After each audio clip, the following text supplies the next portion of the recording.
সাম্প্রতিক সময়ে দৈনিক কালের কণ্ঠে সাক্ষাৎকার দিয়েছেন রাষ্ট্রপতি মোহাম্মদ শাহাবুদ্দিন। সেখানে ২০২৪ সালের ৫ আগস্ট পরবর্তী সময়ে টিকে থাকা অন্তর্বর্তী সরকারের কর্মকাণ্ড নিয়ে খোলাখুলি কথা বলেন তিনি। ওই সাক্ষাৎকারে গণঅভ্যুত্থানের দিন ২০২৪ সালের ৫ আগস্ট বিষয়ে রাষ্ট্রপতি মোহাম্মদ শাহাবুদ্দিন অনেক কিছুই চেপে গেছেন বলে অভিযোগ করেছেন জামায়াত আমির ডাক্তার শফিকুর রহমান। ২৪ ফেব্রুয়ারি নিজের ভেরিফাইড ফেসবুক পেজে দেওয়া এক পোস্টে শফিকুর রহমান রাষ্ট্রপতির বক্তব্য নিয়ে প্রশ্ন তোলেন। জামায়াত আমির লেখেন, ৫ আগস্ট ২০২৪ বিষয়ে রাষ্ট্রপতি অনেক কিছু চেপে গিয়েছেন।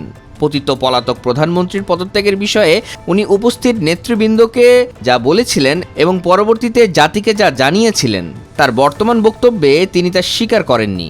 আর এখন যা বলছেন সেদিন তার কিছুই তিনি বলেননি।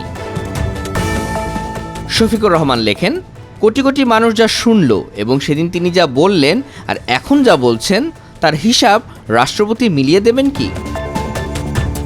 পোস্টের শেষ দিকে জামাত আমির লেখেন, জাতি অবুঝ নয়, রাষ্ট্রের সর্বোচ্চ জায়গা থেকে এরকম আচরণ অগ্রহণযোগ্য।